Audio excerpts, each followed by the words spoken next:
There was a joke about how, Putin probably already was there. He calls America, Bush, and expresses his deepest condolences and support for all the Russian people after you suffered such a misfortune as this act in New York.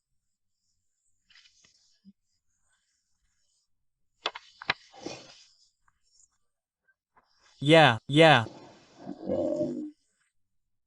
And you're going to ask, what are you talking about? What happened to us? When they ask him, what time is it where you are now? He said, we have such and such. Oh, well, I'll call you later. Later, quote. This is what you already said, it's a joke, not a joke. Very real. These jokes are very meaningful. Absolutely. The thing is that Seleznev, the then chairman of the State Duma, there is a transcript of this, where he reads a note and says, "Gentlemen deputies, there, citizen deputies, this, that, today we are experiencing another tragic event. The Volgodonsk house was blown up. Quote, Zo. Aha. And then some time passes, Zelenovsky says, where, what's the matter? Then, excuse me, a mistake occurred. A mistake. 3 days later, the house in Volgodonsk explodes. And Zhirinovsky asks a question. Chairman, you said 2 days and 3 days ago that the Volgodonsk house was blown up by the bastards. Where from? And it was blown up 3 days later. They just slipped him a note a little earlier. Yeah, that's a joke about this. I'll call back later. Only Seleznev beat him to it by 3 days. This is no longer a joke. This is not a joke. This is really what happened. Andrey sugar in this. Andrey sugar. And all this was real. This is what I wrote from my book. This is exactly the case when we were discussing the related issue, and I apologize very much. The thing is that a house on Kosherka was blown up, and in Volgodonsk a house was blown up 3 days later. That's what happened. Volodin announced, or rather, Seleznev announced that a house was blown up in Volgodonsk, and on that day a house on Kosherka was blown up. And in Volgodonsk a house was blown up 3 days after that. Once again, yes, that's it. That's how it really was. I've forgotten a lot of this. Volgodonsk was on the list. It was on the list, and he read it wrong here. Yeltsin publicly said that we will never send troops and will not go to war against the Chechen Republic.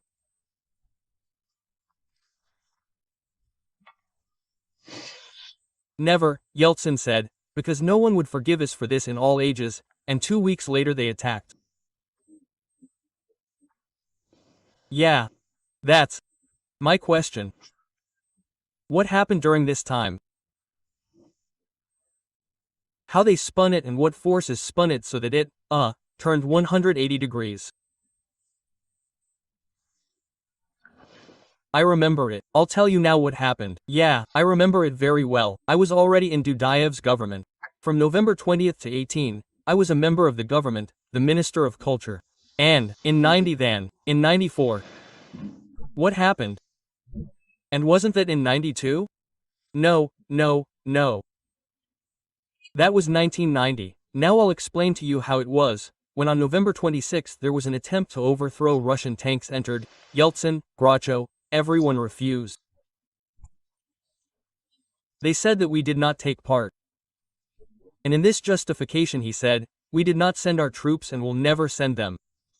But what happened next? On December 5th, a memorandum was signed on Ukraine's renunciation of nuclear weapons. And then at the meeting, a memorandum was signed by France and Great Britain.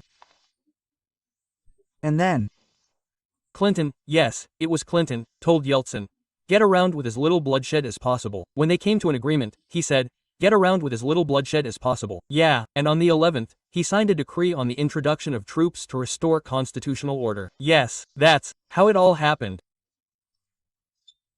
In principle, he still needed the support of the West, because literally a year ago he swore and said at the Congress, God bless America, and we will never allow the communist monster to be reborn. He acted as the main guarantor of democracy, the development of democracy in this country. And so, having secured support, he started the war on December 11th. But no one expected that it could have such consequences. They thought that they would run away. Well, yes. Dudayev is not an authority. Everyone will run away. In 2 days they will solve all the issues, and they will report that order has been restored. As happened with Kiev on February 4th.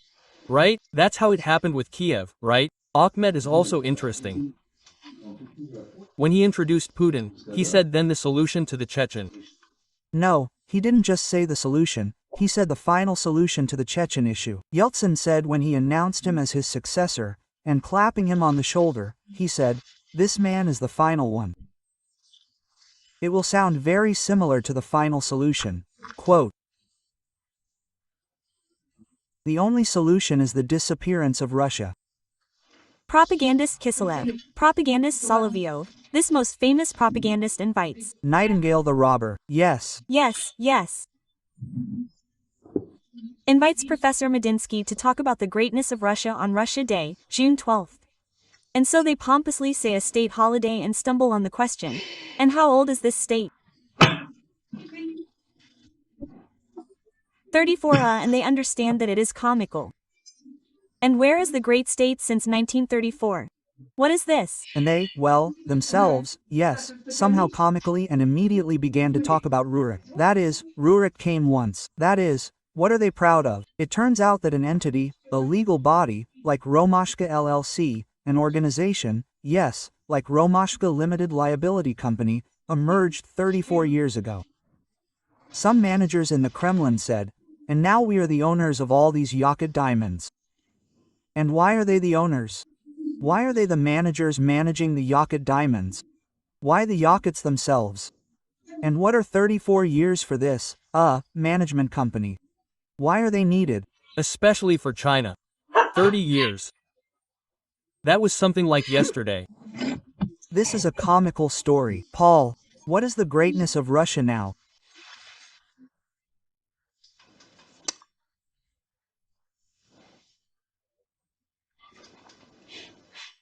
Will these such movements of these peoples, like those still subject to Russia, or these colonial peoples be so focused on intimidating the West that it is necessary to support Russia?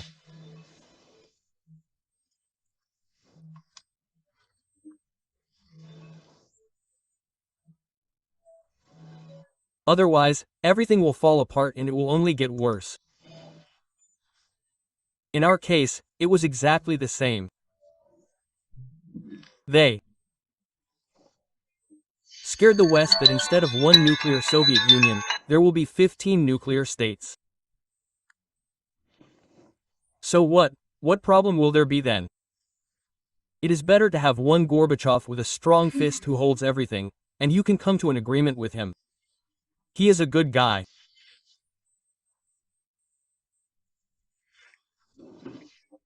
So that something similar does not happen now, that these forums of the peoples of Russia who want freedom will be used by, well, Putin.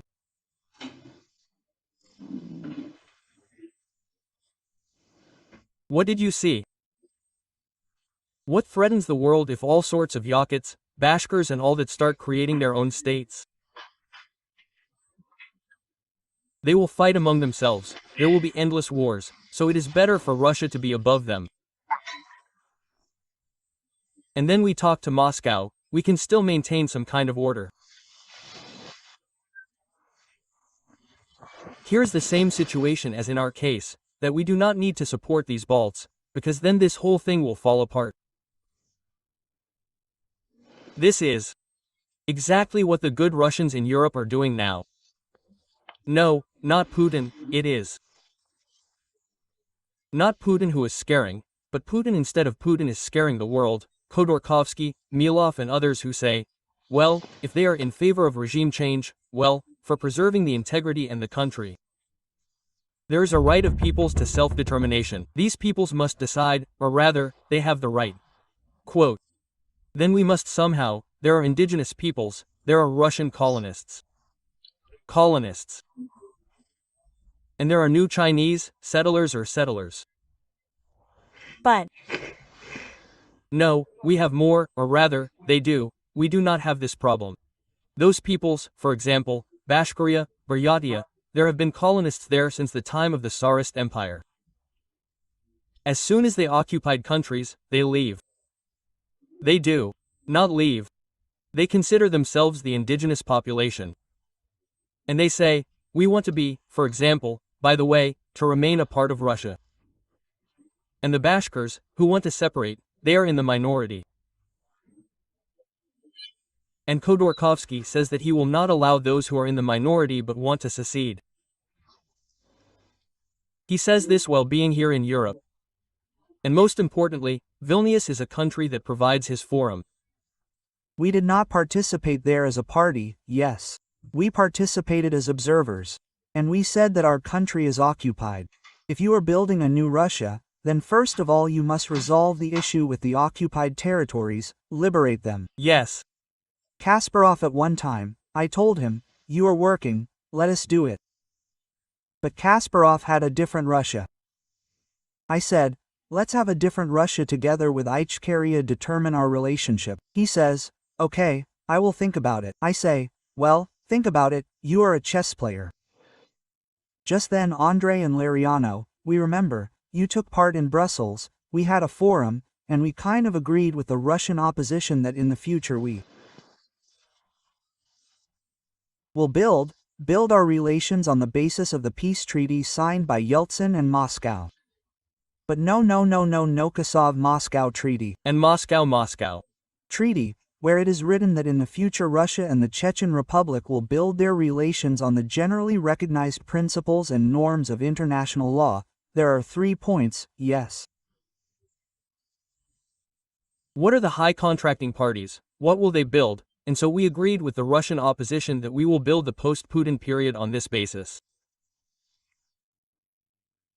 This treaty is still in force. In force. Of course, it is in force. The thing is that we say, you recognize the succession of your power structures, right? But that means you also recognize that Russia signed a recognition agreement with us.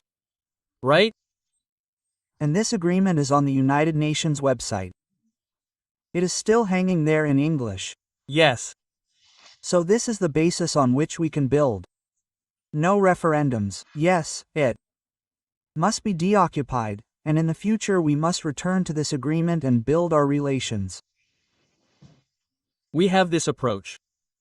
Who accepts this? Well, today this approach is accepted by Ilya Ponomarov and his team, which is working in Ukraine today.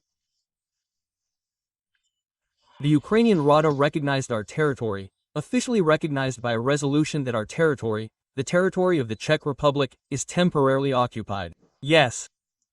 Ilya Ponomarov and his colleagues, they called me, congratulated me.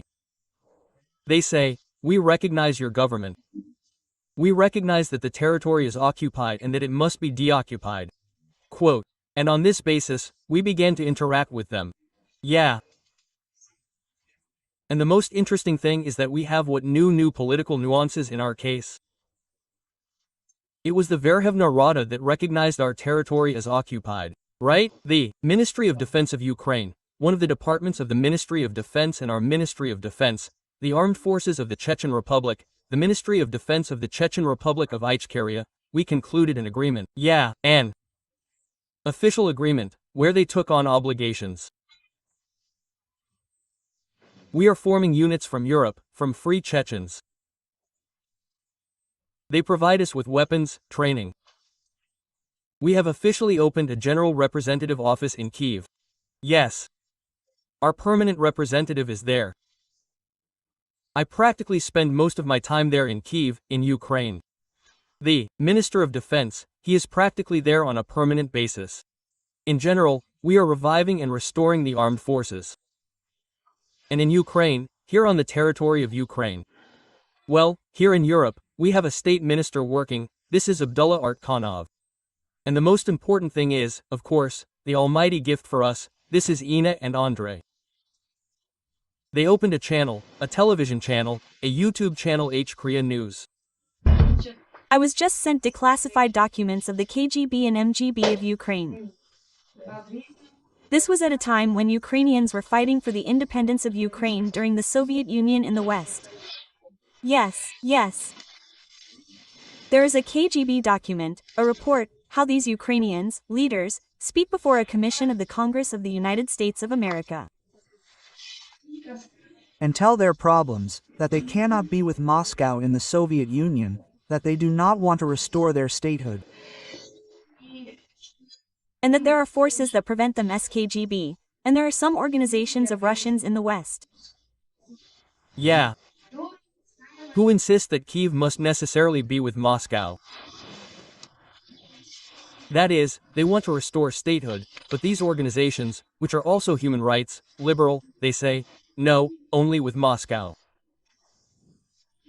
I wanted to ask about the Lithuanian resistance movement, when Lithuania wanted to restore its statehood independent from the Soviet Union. What were the obstacles?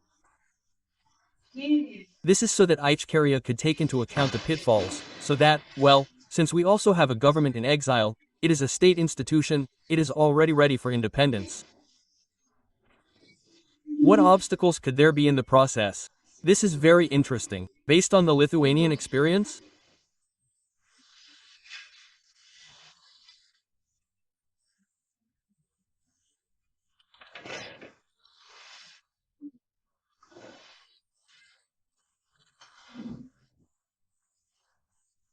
Well, in our experience, we saw this even before March 11th.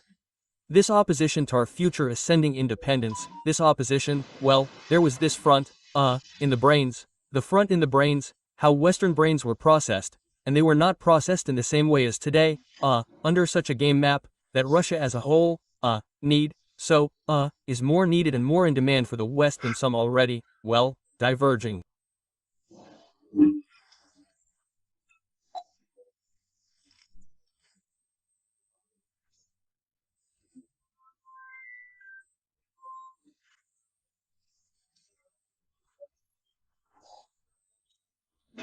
Or disunited Russia. This is what they were told, that it is very dangerous if Russia is dismembered. This is a dangerous word, you should not use this word. This is not a question of disintegration, but self-determination and decolonization. This is normal. When the United States declared independence, there were no such categories as decolonization of the British Empire. Yes. They simply decided that they were free people, and that the king could stay there in his kingdom, and he had nothing to do in America as a king.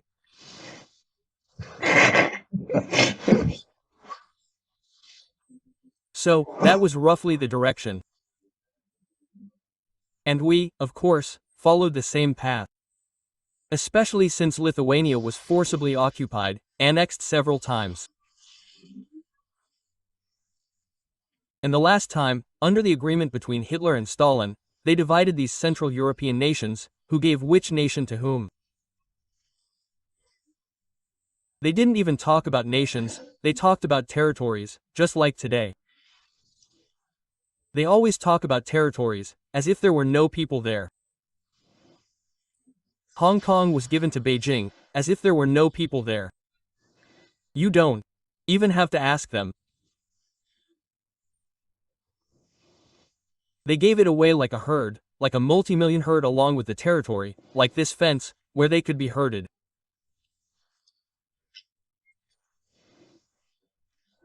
And used as a workforce, as a military force, as an economic force. They don't look at people as people, but just like some kind of material. Yeah. Sometimes like slaves, sometimes like locusts. That can be released on a neighboring nation. So that these locusts eat everything.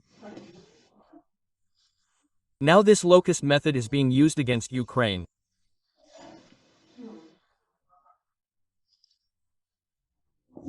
And no one has yet asked the question, what methods of fighting locusts are related to the problem of locust rights? The rights of locusts within the framework of all these actions. Should the rights of locusts be protected?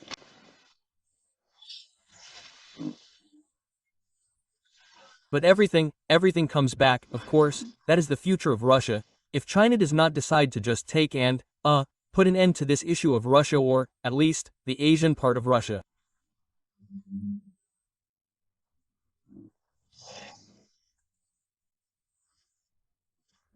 Well, to admit, since they publish their Chinese maps, ancient, medieval maps, where there are no Russian names, no territories, there are Chinese territories and Chinese cities. And then, these conquerors and colonists came.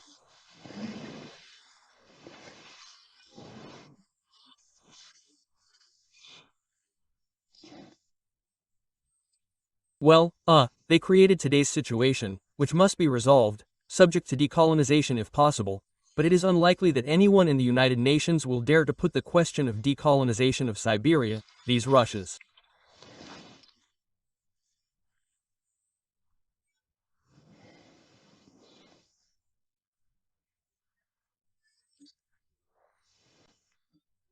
Colonies in Asia, and with the right of self-determination, of course, they can say, well, so, and the colonists, they have been there for 200 years, so they are already an indigenous people, as they consider themselves, so they have the right to vote.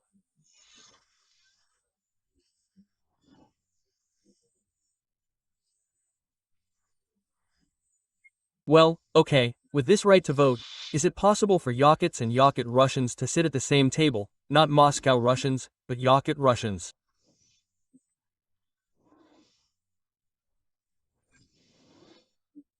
And decide who owns the Yakut diamonds.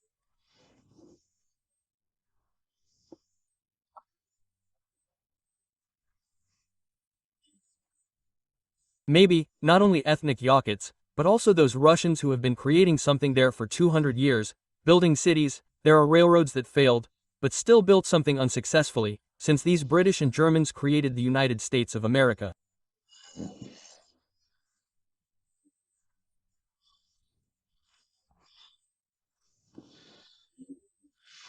In addition to Europe, not under the auspices of Europe, but sometimes even the opposite happens.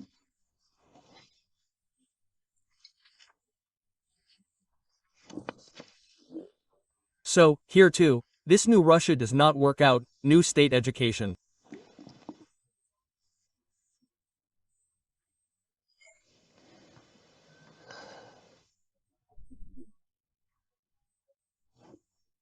I don't know if it's realistic to imagine a Yakuto-Russian Yakutia that would dispose of its diamonds, and not Moscow.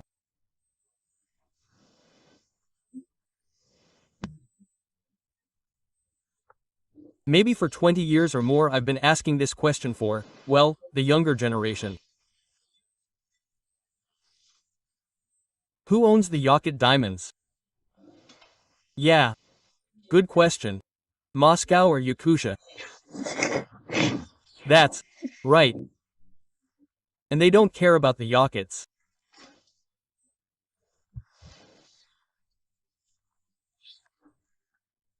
If the Yakuts rightly believe that the Yakut diamonds belong to Yakutia, then how do the Yakut Russians feel about this issue?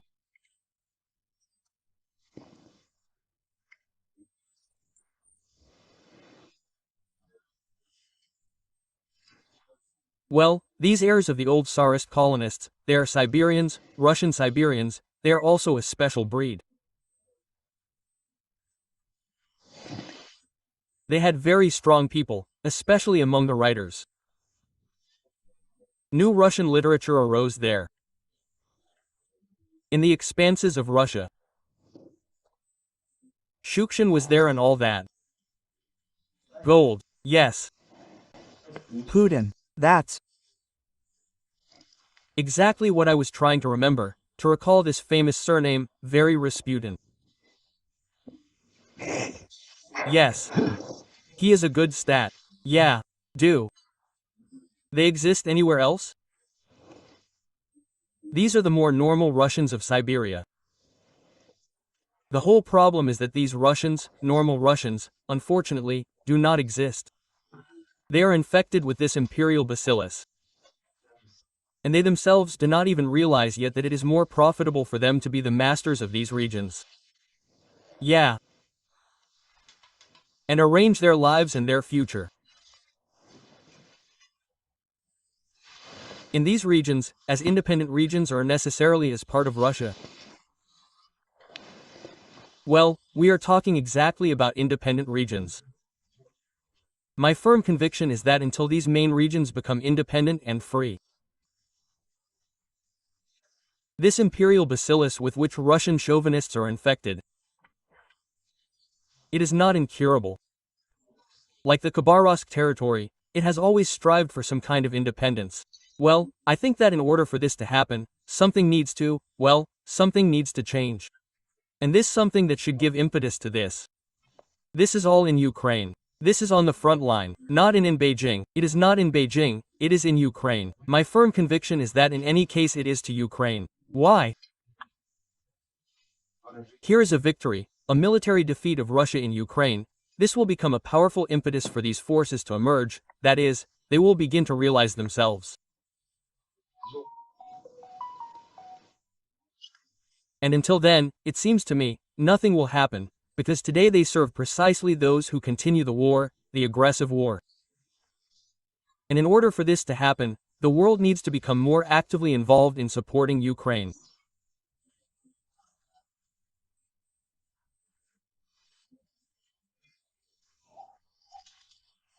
Possible very interesting processes, if they will be like the British, in America, they founded their civilization and their statehood in spite of His Majesty the King of Britain.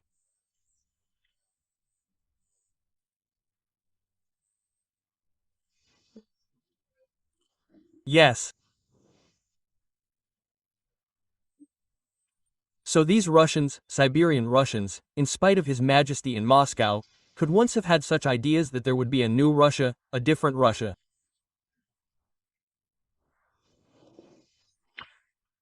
But now, perhaps, they have already been eradicated or there are too few of them there. Well, the thing is that this is precisely the solution. I am exactly today at the forum, I said this, until the Russians themselves appear who want to free themselves and determine their future, no matter what we do about this kind of unity in the West, in order to dismember Russia, they will not exist. There will simply always be those forces that will. Perhaps we should avoid this word. Well, yes, we can talk about transformation, decolonization. Decolonization, transformation.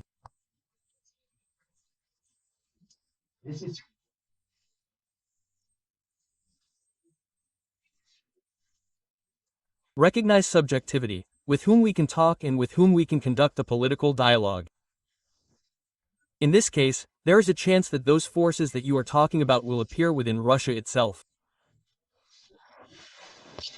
And this eliminates the issue of blackmailing Putin, Medvedev for the use of nuclear weapons. If these processes begin from within, he cannot drop a nuclear bomb on Voronezh or Kursk, right? Or on Khabarovsk. Who knows what he cannot do? Not he, maybe he can. Maybe, yes, if it depended on him personally. But after all, it is a whole process there in order to use nuclear weapons and even tactical nuclear weapons. Yes. He accepts and uses nuclear weapons in the brains of, yes, absolutely Western idiots every day. Everything is correct. Today, this is precisely the question regarding the referendum and the indigenous inhabitants, including the colonists, who have become the indigenous population today. This one of the representatives just said, if we hold a referendum, I know how to hold it and what to write on the ballot, and not separation from Russia, but there's one question. Do we want to continue feeding Moscow or not? And he says, if in this case, he says, I am sure that everyone will vote that they do not want to feed Moscow, then they have this feeling. Absolutely right. In this vein, I think that they should think, and they will think in Khabarovsk and in Siberia, in these regions rich in natural resources, in the regions they will primarily proceed from their own interests. Of course, no one can say or discuss the topic that all the colonists who have been on these lands for 200 to 300 years, they should be deported somewhere, and yes, they are already this entire population, with whom they must determine their future. This principle of the right of peoples to self-determination applies to the Yakut Russians too. This is what they should clearly understand. Now if they have this understanding and sense of ownership. The question is, do they understand that they get to the point of thinking about the fact that if it comes to the point that Moscow is thrown out of the Far East, then they too thrown out together with Moscow? What should they say? We are not Moscow. We are not Moscow. Very interesting. Why? Do you know why I will say? We discussed this topic today. A colonist from the Kaliningrad region spoke in exactly your words. He says, we have not been Russian for a long time, we are new Russians. We are already a new people, we are a new nation. And therefore we have already grown up in a free Europe. We had this very thing. Now we are sealed up, but we want to be free from Russia. Yes. From Moscow we want to be free, well, to be the masters of this region. And they are talking about creating a Baltic Republic. No, the Lithuanians call this region King Uchus. King Uchus. Königsberg is a royal city. In Polish it is Królewicz. Królewec. Królewec. And from this Królewicz, in Lithuanian it is Koreliaučius. Yeah, Koreliaučius. And the first Lithuanian book, Išpirktas Koreliaučius. In the 15th century, the Catechism of Mažvydas, Yavid. Koreliaučius. Okay. This has already been recorded from the very beginning of Lithuanian writing, you could say. Here's one representative of this new nation who took part in this forum today. Yes, I remember them. I remember them. They are the same, they even came to Tallinn for a congress. Of the three Baltic fronts. It was 1989, and a delegation with a Kaliningrad flag showed up. There. We also want independence. We deserve it, and we don't want to remain a colony of Moscow any longer. Well, of course, there are still additional questions like that. And what about those evicted or slaughtered Germans?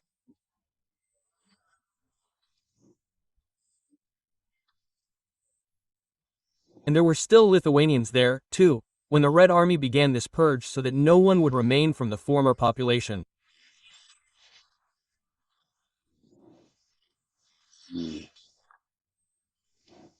There were beatings, and deportations, rapes, and starvation.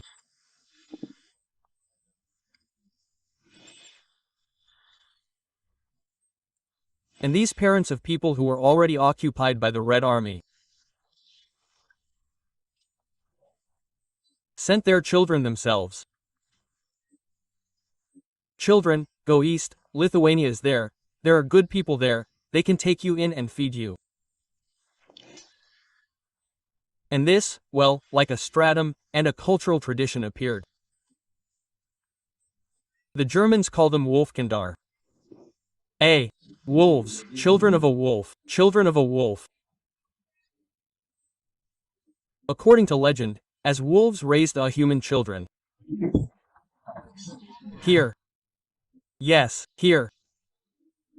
And well, for example, here is Kipling's Mowgli. Yeah. Who grew up among wolves and remained both a man and a man who understands more than people.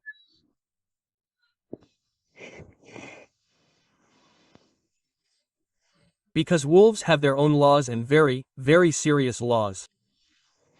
That's why the Lithuanians and the Chechens have one sign, a wolf. Yes. Yes, Symbol, symbol. Oh, yeah. I remember your coat of arms, right. And the Lithuanians have it too. Mountain wolf. He's a wolf, such an independent creature.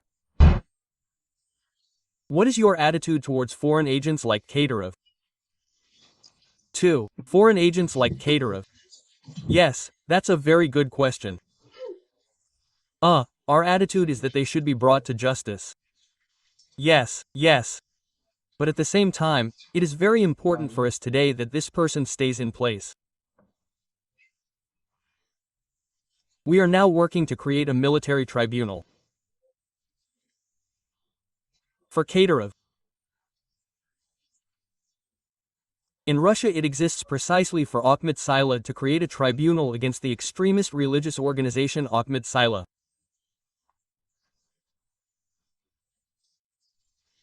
which is currently recruiting forces to send to Ukraine. Yes, on the side of Russia. This is an extremist organization. And it has all the signs of being a terrorist organization. And we want to start the process of creating a military tribunal in order to prosecute. This tribunal has two aspects, political and legal. For us now in this case the political aspect is more important, because as soon as it is announced that a tribunal is being created for this against this organization, we are destroying the entire structure that Putin has created over the past 20 years on the territory of the North Caucasus. As soon as they understand that this organization will be accused, well, they will be charged with war crimes, and these are already facts. And why Ukraine? Because they have already managed to leave a trace in Ukraine with war crimes, which they took part in.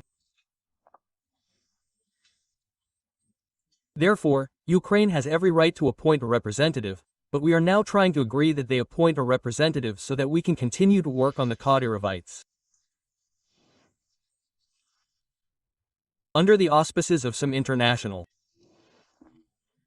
criminals. Well, in any case, we will resolve these issues through the ICC, through the International Criminal Court. Yeah, criminal court through them, because our case is already there, the Chechen case is already there in the International Tribunal. The main thing for us is to achieve that a representative for the creation is appointed. With Kadyrov, everything is clear to everyone, there is no need to invent anything. Against Kadyrov and against this local occupation administration, the United Nations adopted a resolution. They adopted a special resolution. The European Parliament adopted a special resolution. It adopted a resolution. The United Nations adopted a special resolution on Kadyrov.